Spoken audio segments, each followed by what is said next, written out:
É comum considerarmos algumas pessoas como sábias. Essas pessoas geralmente nos intrigam com soluções que elas encontram em situações que, para as outras pessoas, as pessoas comuns, seriam insolúveis. Em cada grupo social, em cada entidade, comunidade, é costume ter por referência essa pessoa que se destaca por conta da capacidade de enxergar além, de ter a palavra mais adequada, enfim. Hoje, entre pessoas e personagens, passeará ao redor de alguém que não só foi tido como um dos 7 sábios da Grécia Antiga, mas é referido como um sábio por não menos que 115 autoridades do mundo antigo. Isto, sem dúvida, é suficiente para que nossos olhos se voltem para ele e acompanhemos os seus movimentos. Seu nome é Solon e ele viveu entre os séculos sétimo e sexto a.C. É preciso, entretanto, tirar um pouco o olhar dos relatos sobre ele e volver o olhar para o próprio Solon, o ser humano que é o personagem de nossa observação. Vale lembrar que o grego é um povo diferente, de alma poética, sensível, artística, ao mesmo tempo que guerreira, valente. Isso cria uma química capaz de transformar um confronto qualquer num épico, uma troca de espadas numa canção, mas também um discurso em um levante, uma poesia numa batalha, uma paixão numa guerra. E lembrando que temos por referência o teatro grego, primeiro vemos a máscara, que é um tipo, uma alusão, um padrão que representa a classe do personagem. Ali está a máscara de um aristocrata. Solon é um nobre. Sua genealogia aponta para uma linhagem respeitada. Sua fala tem peso, peso da família, da história, da genética mesmo, pois se pensavam descendentes dos deuses, e neste caso, sua árvore genealógica tinha como patriarca Poseidon. Aliás, sobre esse aspecto é preciso encontrar equilíbrio. Num extremo está a visão exacerbada da família, onde seus membros se pensam superiores porque carregam um certo nome, o nome de algum ancestral famoso, e pensa que isso basta para serem todos tão grandes quanto aquele, ainda que sua geração não tenha motivo nenhum para se gabar, porque nem chega aos pés daquele antecedente extraordinário.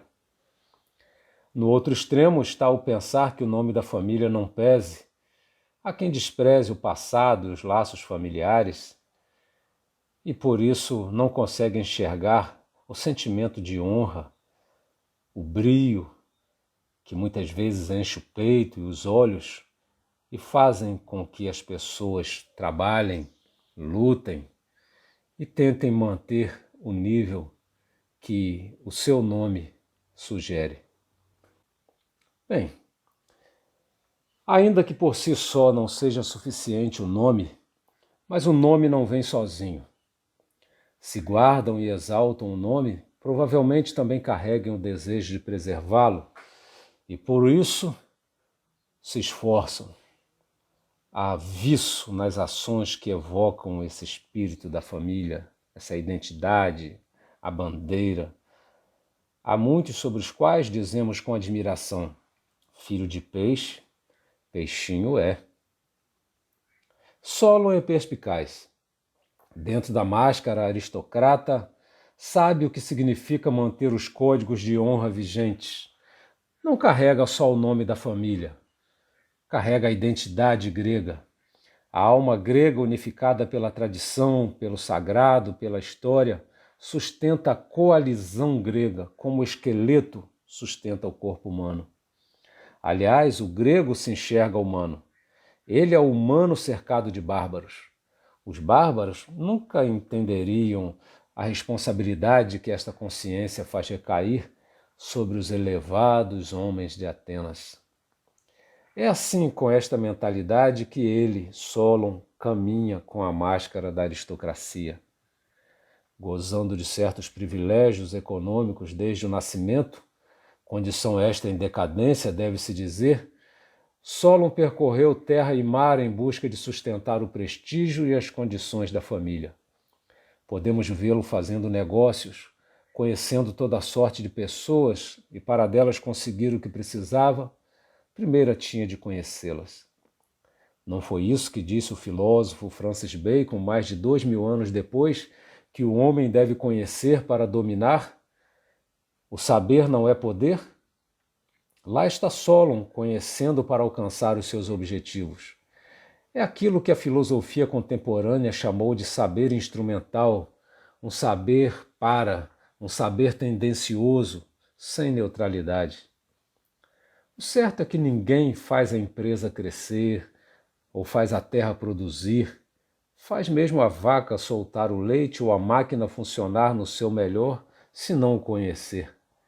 O que não conhece quebra a engrenagem, estraga a receita, atabalhoa, transgride, arruína.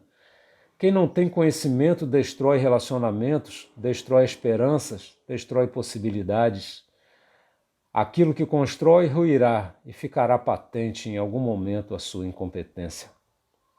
Mas quem conhece também pode intencionalmente usar o conhecimento para destruir. Isto de maneira até mais eficiente, porque atinge pontos fracos, conhecendo as fragilidades das pessoas, delas se aproveita. Quantos fazem isso? Solon, conhecendo, conheceu.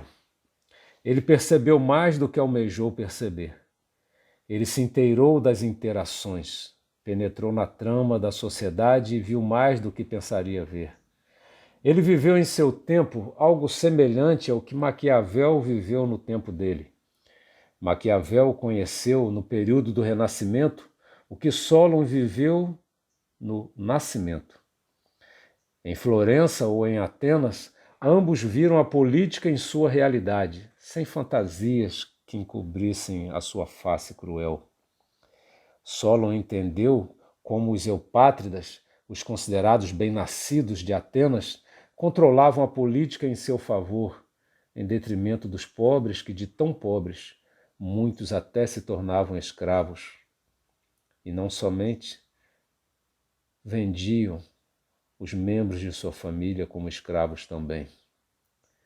Solon conheceu o esforço dos artesãos para terem voz no Areópago, o lugar do conselho, mas em vão. Solon penetrou na alma do povo e conheceu sua inconformação. E esse conhecimento alterou o seu pensamento. Conhecendo a injustiça, desejou justiça. Lá, debaixo da máscara da aristocracia, estava um coração afetado pelo mundo real. Não é incomum que, apesar do conforto que sentimos pelos aparatos sociais que nos cercam, ainda que dele não queiramos abrir mão, lá no fundo, bem distante da máscara superficial, nossa alma gema a dor dos que nada têm, a dor dos cacopátridas, os mal-nascidos, mal-aventurados, os desventurados. Aqui eu me lembro de algo que aprendi com o meu filho. Lá com seus 6 anos de idade, depois de ouvir em várias ocasiões usarmos o termo ainda bem que isso, ainda bem que aquilo, certa vez, quando as coisas não estavam boas, inaugurou a expressão ainda mal. Ainda mal que o nosso carro está enguiçado, ainda mal que o picolé caiu e coisas assim. A questão é que, para grande parte dos nossos ainda bem, quase sempre outros diriam um ainda mal que eles não têm o que temos, ainda que seja simples a nossa vida. Uma das histórias mais marcantes contadas pelo Dr. Davi Tavares e sua esposa Ângela sobre as missões na África foi a do depoimento de um jovem que eles teriam trazido ao Brasil para uma espécie de intercâmbio. Quando esse rapaz retornou ao seu país, deu uma entrevista pública para os seus curiosos conterrâneos. Questionado sobre o que ele teria visto de mais interessante nessa terra além mar, ele disse que o que mais lhe impressionou é que no Brasil as pessoas comem, em média, 3 refeições por dia. Em sua terra, eles comiam apenas uma, só tinham o suficiente para uma pequena refeição diária. O que nós faremos com essa dor empática que sentimos diante da cruel realidade que tantos enfrentam é uma decisão individual.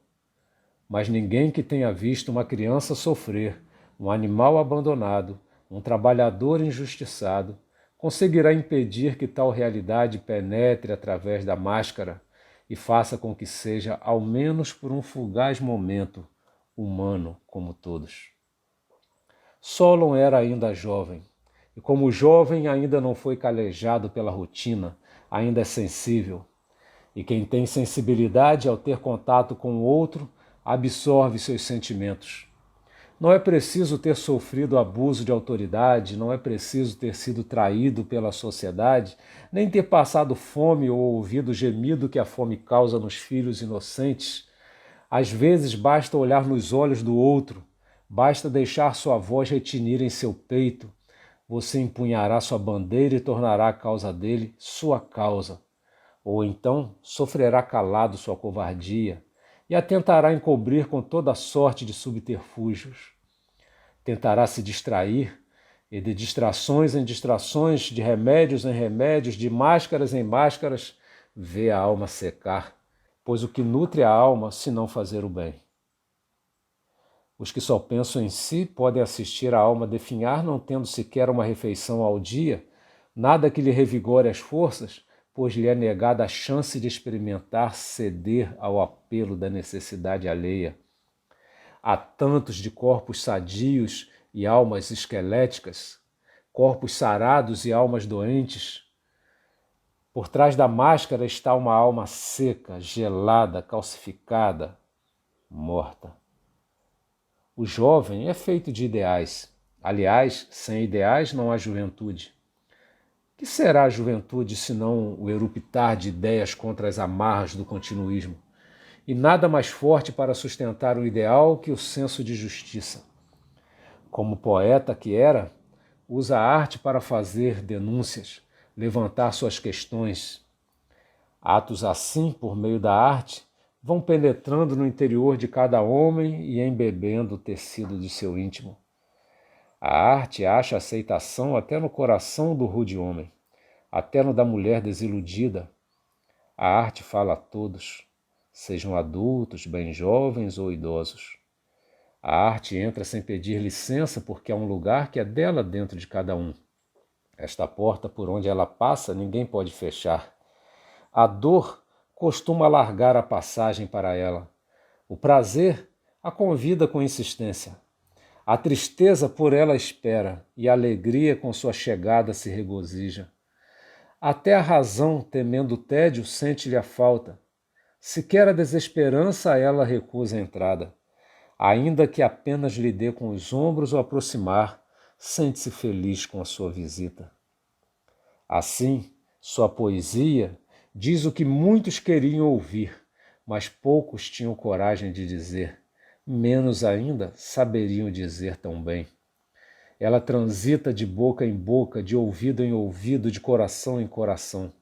Faz-se famoso, reconhecido, admirado. Ora, poesia é palavra que sonha a realidade. Muito diferente é a realidade que nos acorda. Só que, como mencionado, o grego transitava entre estes dois mundos, e Solon é um exemplar proeminente desta façanha. Atenas estava em guerra contra Megara por Salamina. Os atenienses estavam esgotados e prestes a se renderem.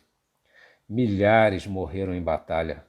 A desesperança havia tomado conta quando Solon adentra a ágora de Atenas, justamente aquele espaço público dos discursos e do teatro. Ergue sua voz e aí podemos vê-lo. Mas sua máscara aristocrata se transforma agora na máscara do soldado, e ele fala porque tem de falar. Grande é o que fala quando tem de falar, e sua fala foi contra a vergonha da rendição. Mas sua fala não foi discurso vazio, tinha estratégia. Seu discurso contra capitular não era uma crítica aos comandantes, era o anúncio de um outro caminho, era a chegada de novo ânimo, de nova coragem, daquela força que se sabe precisar, mas não se sabe de onde vem. Como poderiam os que amavam Atenas, os que amavam suas famílias e suas vidas, voltarem pejados pela vergonha da rendição? Como olhariam para seus filhos? Como seriam lembrados pela história? Com que força abraçariam a esposa e com que palavras se dirigiriam a seus velhos pais?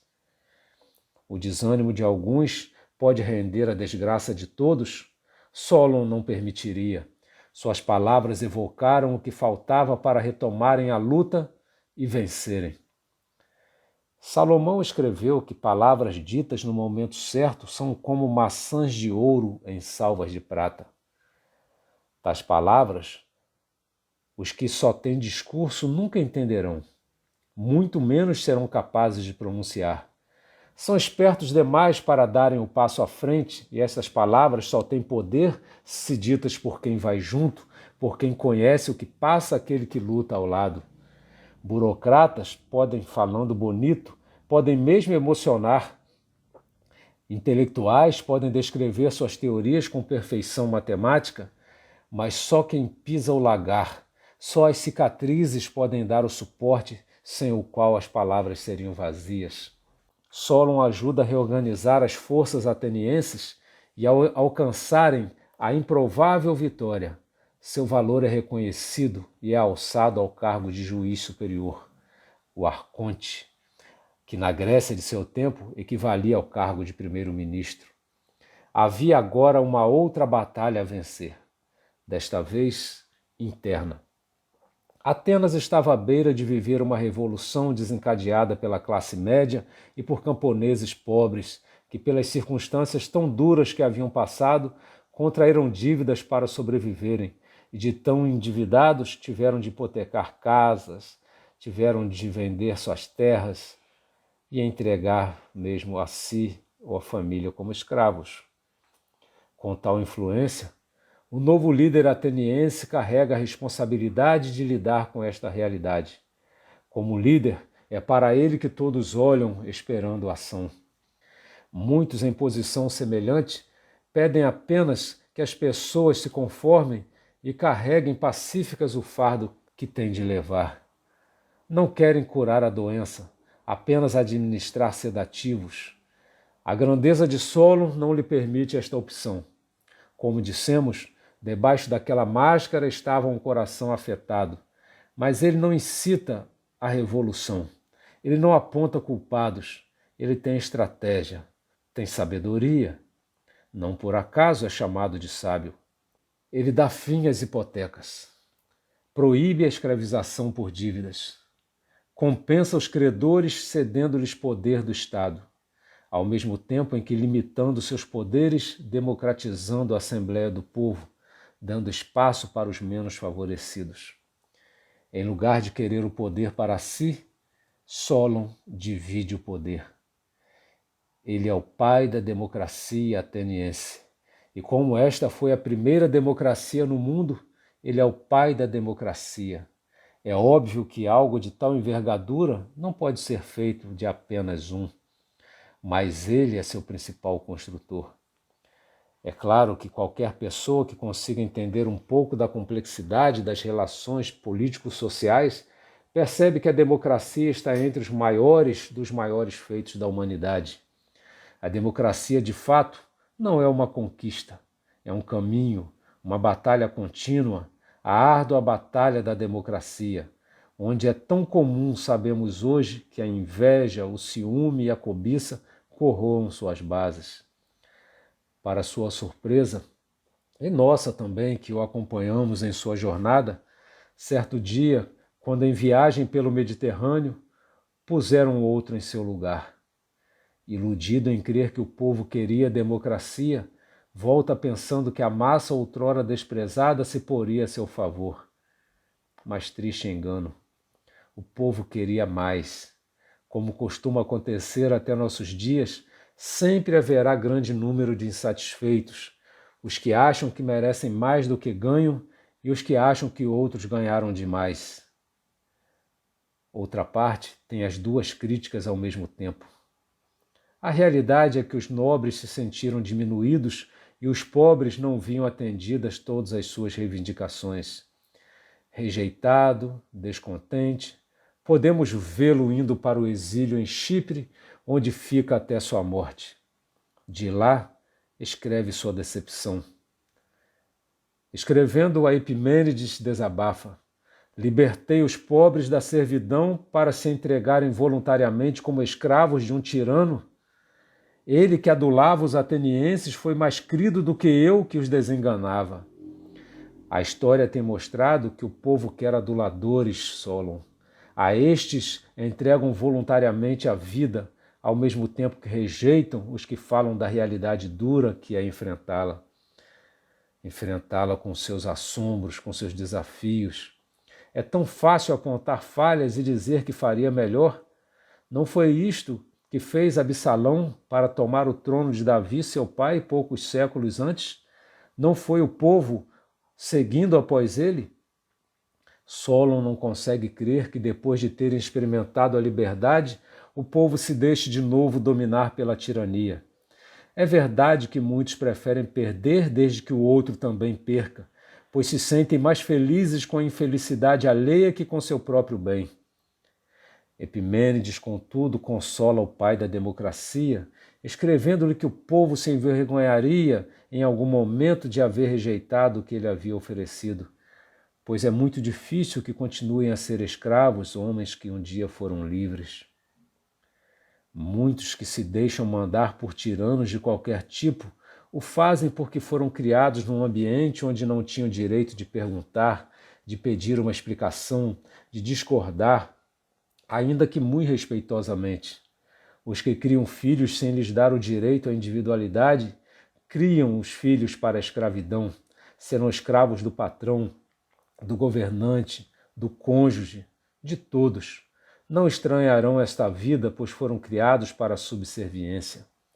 O trabalho de Solon não foi em vão, pois Clístenes, depois, concluiu o processo democrático que ele havia iniciado.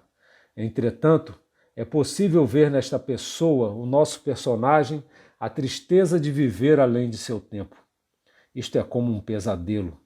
O pesadelo de ver em lentidão aquilo que deveria estar acelerado e ver acelerado aquilo que precisaria de trâmites bem mais cautelosos. O pesadelo de ver pessoas queridas correndo para os braços de seus inimigos disfarçados e você grita, elas não ouvem, gesticula, elas não veem. Você chora e elas se riem, explica e elas não entendem. Estes que viveram pesadelos tais, o autor da carta aos Hebreus, a eles se referiu como aqueles de quem o mundo não era digno. Não era ou ainda não é. Vale perguntar, somos nós dignos da democracia? Dignos de homens como Solon, que tendo tudo para ser um autocrata, resolveu dar ao povo o direito de governar? Algum povo já foi digno da democracia? É muito comum pensarmos no sofrimento físico do ser humano, mas nos esquecemos muitas vezes desse tipo de sofrimento psicológico que atormenta os bons, os que zelam pelo bem-estar dos outros, o pesadelo de não ser compreendido, de não quererem compreender, de serem indiferentes, de seguirem os que caminham para o abismo, para o matadouro. Aristóteles já alertava que facilmente uma democracia pode se corromper em demagogia. E é triste ver como discursos tão diferentes das ações podem ser cridos. Ver a semelhança da antiga Atenas, como o povo confunde facilmente o que lhe quer bem com o que lhe quer mal. Tem dificuldade de separar o que enfrenta a crise daquele que causa a crise. É claro que Solon nos provoca a reflexão que não acaba aqui. Mais que isso, nos provoca a assumir o que nos cabe assumir. nossa liberdade. Nenhum valor pode comprar a liberdade de um ser humano, pois aquele que escolhe vendê-la já não é digno de ser considerado humano.